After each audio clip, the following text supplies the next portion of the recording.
Irmãos amados, nós vamos abrir a palavra de Deus no segundo livro dos Reis, no capítulo 4, versos 38 a 41. Segundo Reis 4, 38 a 41. Está escrito o seguinte: voltou Eliseu para Gilgal. Havia fome naquela terra. E estando os discípulos dos profetas assentados diante dele, disse ao seu moço: põe a panela grande ao lume e faz um cozinhado para os discípulos dos profetas. Então saiu um ao campo a apanhar ervas e achou uma trepadeira silvestre. E colhendo dela, encheu a sua capa de colossíntidas. Voltou e cortou-as em pedaços, pondo-os na panela, visto que não as conheciam. Depois deram de comer aos homens. Enquanto comiam do cozinhado, exclamaram: morte na panela, homem de Deus! E não puderam comer. Porém ele disse: trazei farinha. Ele a deitou na panela e disse: tira de comer para o povo. E já não havia mal nenhum na panela. Meus irmãos, eu gostaria hoje de meditar um pouco com vocês sobre morte na panela. Aquela época era um tempo de muita crise, muita angústia, muita dor. Uma fome assolava o mundo. Talvez a seca, talvez a opressão política de povos que dominavam aquele território. O povo andava inquieto, desesperado até. E esta fome atinge não apenas os ímpios, mas também o povo de Deus.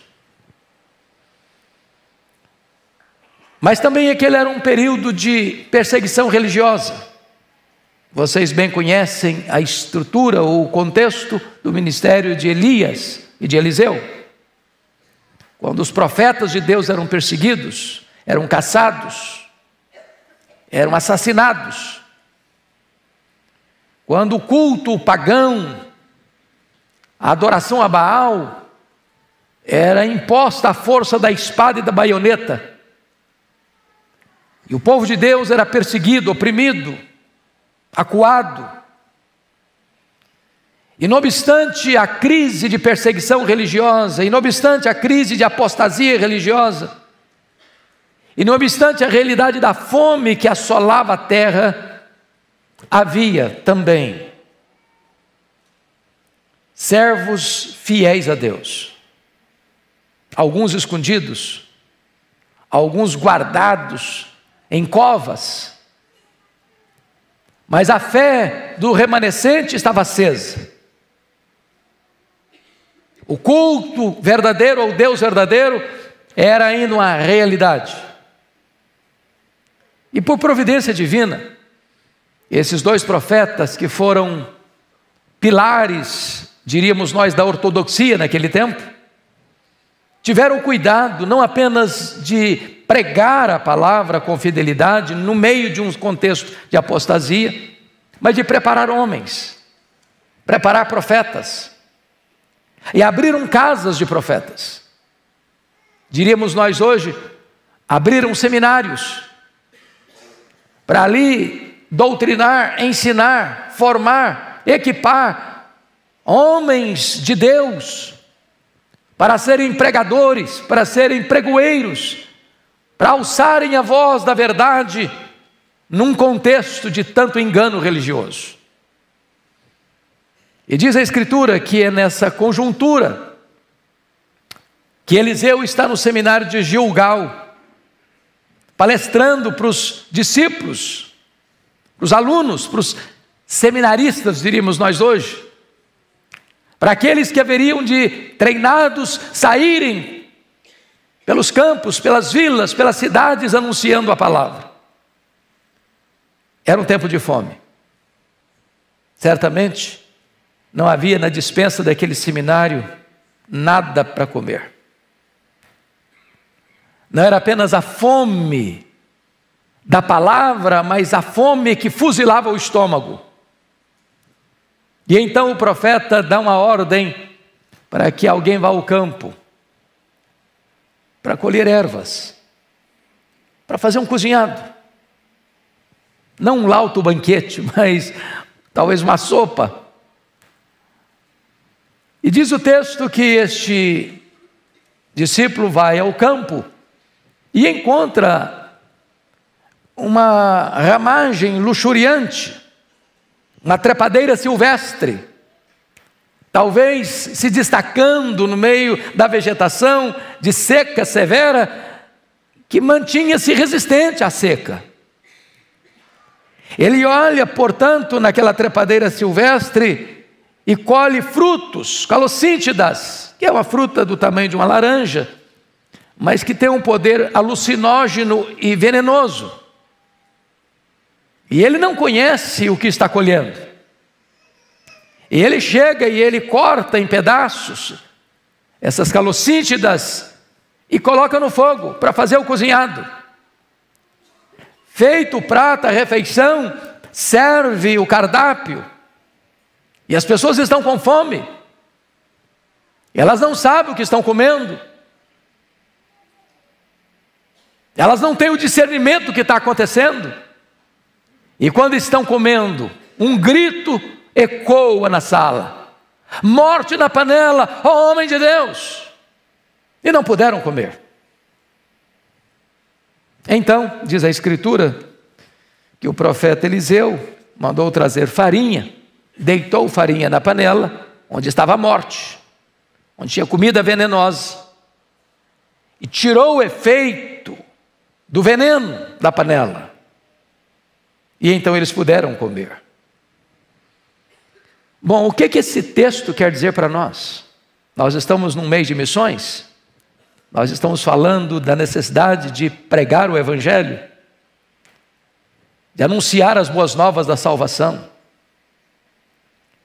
Esse texto está nos alertando, meus irmãos, que a morte começa no prato. A morte começa na panela. Não é uma questão apenas de pregar, porque há muitas pregações que carregam o veneno que produz a morte espiritual. Se não se prega o verdadeiro evangelho, quanto mais se prega, pior fica. Se não se anuncia a verdade, a mentira misturada com a verdade é muito nociva. E notem vocês que a ignorância não anula o veneno. O discípulo que saiu ao campo para colher ervas e fazer um cozinhado nutritivo, traz veneno, pensando que está dando algo nutritivo. Quando você olha o mapa religioso no Brasil e no mundo, há muitas pessoas pregando e pregando, e elas não sabem que o que estão pregando é veneno. Entre aspas, elas são inocentes, não têm noção do que estão fazendo, mas o fato delas desconhecerem o que estão pregando, que o conteúdo que estão dando é morte, não vida, não anula o efeito do veneno. Há outros que têm a melhor motivação. Elas saem de casa, elas vão ao campo, elas colhem num tempo de sequidão frutos silvestres que parecem ser nutritivos, que parecem trazer vida, mas ao fim é morte. Então a ignorância não resolve, mas a sinceridade também não. O esforço humano também não. É possível que alguém use todo o seu esforço, ou toda a sua disposição, ou todo o seu entusiasmo, ou todo o seu empenho, e que ame as pessoas e querem alimentá-las, mas o que estão dando para o povo é veneno, tem morte na panela. Agora vejam vocês que a morte na panela pode acontecer exatamente num ambiente onde tem ensino religioso. A morte na panela não está sendo servida lá no altar de Baal. A morte na panela está aqui dentro de um seminário. De um seminário de discípulos, de profetas. Vejam vocês que a morte na panela pode acontecer num ambiente onde tem comunhão religiosa. Ali havia um seminário, havia uma casa de profetas, eles eram irmãos, eles eram companheiros, eles estudavam juntos, eles tinham comunhão uns com os outros, eles tinham um propósito santo, eles estavam todos sendo treinados para pregar a verdade, mas exatamente aí, despercebidamente, descuidadamente, sem conhecimento, está tendo morte na panela. Morte na panela é possível existir mesmo quando há liderança religiosa segura. O profeta Eliseu é um santo homem de Deus e ele está presente. Mas de repente, inadvertidamente, entra morte na panela. Agora notem vocês que morte na panela é uma realidade dolorosa na vida da igreja. O pastor Arival acabou de mencionar a questão da Europa. Se você perceber, a Europa é o berço do protestantismo, onde o pastor Ival acabou de mencionar que não tem um missionário. A Macedônia foi a porta de entrada do evangelho para a Europa, para o Ocidente. E meus irmãos, as igrejas na Europa estão morrendo. As denominações históricas estão desidratando e murchando. E por quê? Qual a causa? E quando você vai olhar, é porque houve morte na panela. O liberalismo teológico, fruto do racionalismo francês, do iluminismo, fruto da chamada alta crítica que assola a Alemanha. E as pessoas chegam para a Bíblia e dizem: não, esse livro não é palavra de Deus. Ele contém erros, contradições, conflitos irreconciliáveis. Quando as pessoas chegam para a Bíblia e dizem: não, aqui está lá escrito em Gênesis 1, 2 e 3, aquilo ali é uma metáfora, aquilo ali é uma lenda, a criação não existiu, Adão e Eva não existiram. Não, hoje o mundo é outro, hoje a ciência cresceu, a ciência hoje mostra que o mundo surgiu por um processo de evolução. Não, Adão e Eva nunca existiram, isso aí é uma lenda, Jó é uma lenda, Esther é uma metáfora. Não, esse livro está cheio de mitos. E o liberalismo tomou conta dos seminários, nas cátedras, e das cátedras desceram para os púlpitos, dos púlpitos mataram as igrejas. Onde uma igreja subscreve o liberalismo teológico, nesse mesmo dia ela assina o seu atestado de óbito. No dia que uma igreja deixar de crer que este livro é a palavra de Deus, viva, poderosa, inspirada, inerrante, infalível e suficiente, aí chega a morte na panela, e onde a morte chega na panela, a igreja morre.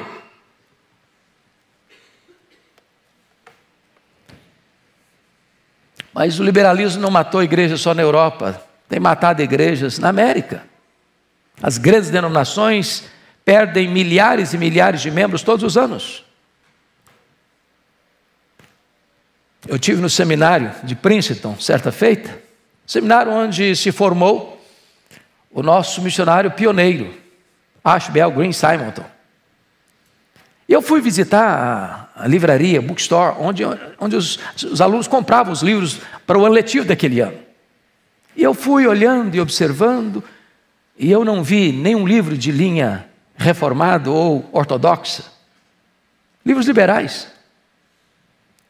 E fiquei chocado quando peguei um livro de uma teóloga americana e ela criticando a igreja evangélica brasileira por não acreditar que os cultos afros, candomblé, por exemplo, sejam uma vertente legítima do cristianismo. E aí você começa a perceber que a morte está na panela. A morte está nos livros, a morte está nas músicas, a morte está na televisão, a morte está na literatura, a morte está na academia, a morte está em seminários, a morte pode chegar à igreja, e se chega, se as pessoas se alimentam, elas morrem. Mas o liberalismo chegou no Brasil. Há professores em seminários chamados protestantes aqui no Brasil que não creem mais que a Bíblia é a palavra de Deus. E meus amados, nós estamos num mês de missões. E onde entra o liberalismo, morre também o entendimento missionário. Você não vê uma igreja liberal plantando igrejas, você não vê uma igreja liberal fazendo missões, você não vê uma igreja liberal experimentando avivamento, você não vê. Por que não vê? Porque não tem pão. O povo precisa se alimentar de pão e não de veneno. Mas notem vocês, meus amados irmãos, que o fruto parece ser bom. O discípulo de profeta que vai ao campo, ele olha e ele chega à conclusão de que aquele fruto é bom, e ele enche a capa. É atraente. Num tempo de seca, você vê uma trepadeira silvestre, talvez luxuriante, bonita, verde, atraente. O problema da morte na panela não é que você chega e a heresia está lá, carrancuda, dizendo: se você me comer, eu te mato. Se você experimentar o que eu estou lhe oferecendo, você morre. Não. Se vocês olharem as seitas perigosas, nocivas, a verdade vem mesclada com a mentira. E quando a verdade vem mesclada com a mentira, ela é uma mentira completa. A verdade não pode ser misturada. A verdade é pura. Ela não aceita mistura. Então, há muita aparência de coisa boa que mata. Há muitas pregações que têm laivos de verdade, claro, mas no meio tem mistura perigosa, nociva, que tira a saúde espiritual da igreja, que enfraquece a igreja. Morte na panela. Temos que ter cuidado para não sermos enganados pelas aparências. Eu fico olhando a realidade do Brasil e do mundo, no que tange ao sincretismo religioso. As pessoas inventam, elas usam a sua criatividade para acrescentar alguma coisa, para atrair, para agradar, para chamar a atenção. E aí misturam tanta coisa. Vai gerando um misticismo. Aí o cidadão precisa botar lá na televisão, no rádio dele, um copo d'água. E se um homem ungido orar aquela água ungida e você beber aquela água ungida, ela vai ter um efeito na sua vida. E as pessoas vão cultivando esse tipo de crendice, que nada mais é do que ter laivos de paganismo, que não tem nada a ver com o evangelho, que não tem nada a ver com a verdade. E as pessoas em tempo de fome, elas querem, elas buscam, elas esperam isso. E às vezes você tem verdades claras. Por exemplo, nós cremos em milagres, nós cremos em milagres. Nós pregamos milagres, pregamos milagres. Nós queremos milagres, queremos milagres. Mas eu não posso botar uma placa na frente da igreja: segunda-feira, conexão com Deus, é o culto do milagre. Porque eu não sou dono da agenda do Espírito Santo. O Espírito Santo age onde quer, quando quer, em quem quer, para o louvor da sua glória. Eu não posso agendar o que Deus é soberano e livre para fazer. Ele é quem faz.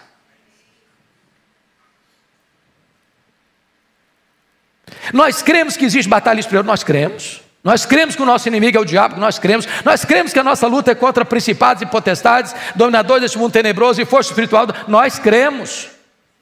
Mas nós não cremos que tudo que acontece do mal é o demônio, no sentido de que eu dou uma tropeçada num paralelepípedo da rua, é o demônio. Sinto uma dor de barriga, é o demônio. Toda enfermidade procede do demônio. A Bíblia não ensina isso. A Bíblia não ensina isso. Que eu devorar pelas pessoas enfermas, expulsando delas o espírito da enfermidade. Eu não posso pegar uma parte da verdade e dizer que tudo isso é verdade. Por exemplo, você pega a doença de Ana. A Bíblia diz lá que foi Deus que a deixou estéril, foi Deus que fechou a sua madre. Então, quando eu digo que toda doença é procedência direta do demônio, eu estou afirmando parte da verdade como se essa parte fosse toda a verdade. E quando eu torço as escrituras, eu deixei de dar pão para o povo, estou dando veneno. Tem morte na panela. Por exemplo, nós cremos que o nosso Deus é o Senhor do universo. Do Senhor é a terra e a sua plenitude. Mas quando eu digo que o Brasil é do Senhor Jesus, no sentido de que se essa declaração torna o Brasil sujeito a Cristo, não é o que a Bíblia ensina. Para que uma nação, para que uma pessoa reconheça, ela precisa se arrepender e crer no Evangelho. Não é uma declaração minha que faz o Brasil pertencer ao Senhor Jesus, é a pregação do verdadeiro Evangelho que leva as pessoas à conversão, ao novo nascimento, a submeter ao senhorio de Cristo, é que torna a nação do Senhor Jesus. Não é uma declaração, é a pregação do Evangelho. Então, amados irmãos, nós estamos pensando em missões, mas a pergunta é: que Evangelho? Que mensagem que nós estamos anunciando? Bom, amados, nós temos que ter cautela, muita cautela, porque comer veneno achando que está nutrindo a sua vida pode gerar fraqueza e pode gerar morte. O que fazer? Diz o texto que, louvado seja Deus, os discípulos gritaram: morte na panela, homem de Deus. Imaginem que eles tomassem a seguinte decisão: bom, mas foi o profeta que mandou colher, o profeta é um homem de Deus, e se está debaixo da ordem do profeta, não vai ter problema, vamos comer. Houve o quê? Discernimento em tempo oportuno. Há uma frase muito conhecida na igreja chamada reformada, que igreja reformada sempre reformando. Nenhuma igreja ela tem sã doutrina pelo simplesmente ter a placa na porta da igreja. Nós precisamos ser ouvintes criteriosos, examinar crentes berianos. E como é que você sabe que um crente é beriano? Você chega numa igreja, por exemplo, vamos abrir a Bíblia para ler o texto para mensagem. Aí terminou de ler o texto, o povo faz isso aqui, ó. Você chega a uma conclusão: esse povo não está acostumado com pregação, que leia o texto, expõe o texto. Cabe a vocês examinarem se quem está pregando, seja Arival, seja Hernandes, seja Pedro, seja Paulo, seja João, seja quem for, está de fato pregando o quê? A palavra de Deus. Isso eram os crentes berianos. Quem estava pregando era Paulo, ele estava examinando. Então não é porque o fulano está pregando, não. Deus não tem compromisso com a palavra do pregador, Deus tem compromisso com a sua palavra. Com a sua palavra. Então houve discernimento em tempo oportuno, para que aquele quadro de morte pudesse ser revertido. Mas o que fazer? Então diz a Bíblia que Eliseu mandou trazer farinha, trigo, e jogou na panela. É claro, meus irmãos, vamos entender isso, que aqui acontece um milagre, mas um milagre que tem uma lição espiritual. Não é que farinha vai tirar em si o poder venenoso das Colossíntidas.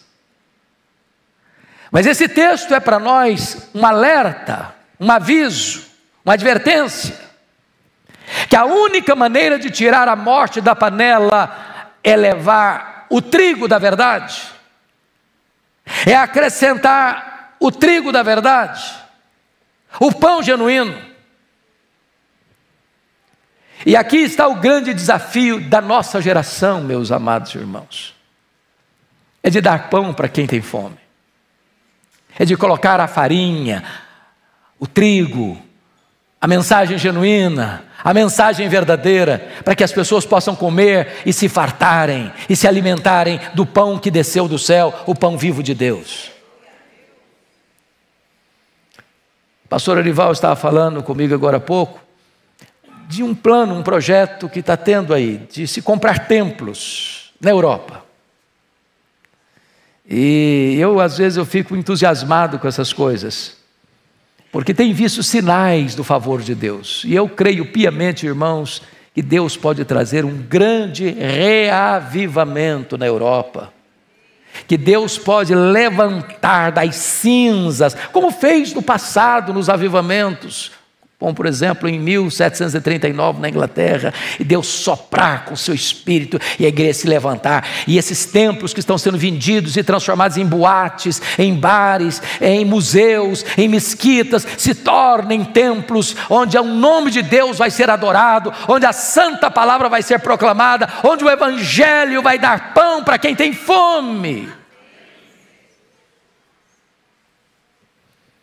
A minha esperança é que esta igreja continue, pastor Arival, distribuindo pão. Pão do céu, pão de Deus. Pregando com simplicidade, com clareza, com graça, com fidelidade, com unção do Espírito, a palavra de Deus. Não tem outro alimento. Não precisamos das últimas novidades do mercado da fé. Não precisamos de nenhum mirabolismo, não precisamos de nenhuma fantasia, não precisamos de nenhuma isca para atrair as pessoas, não precisamos de nenhuma propaganda fantasiosa oferecendo para elas propostas mirabolantes para elas virem. Não, é a palavra, é só a palavra, palavra pura, palavra poderosa, palavra simples, palavra de Deus, o trigo da verdade. Que Deus nos ajude, irmãos, que Deus nos ajude a ver milagres dos céus acontecendo, pessoas que estavam morrendo pela morte na panela, ao receberem o trigo da verdade, elas serem alimentadas e fortalecidas para a glória de Deus. Que Deus nos abençoe. Amém.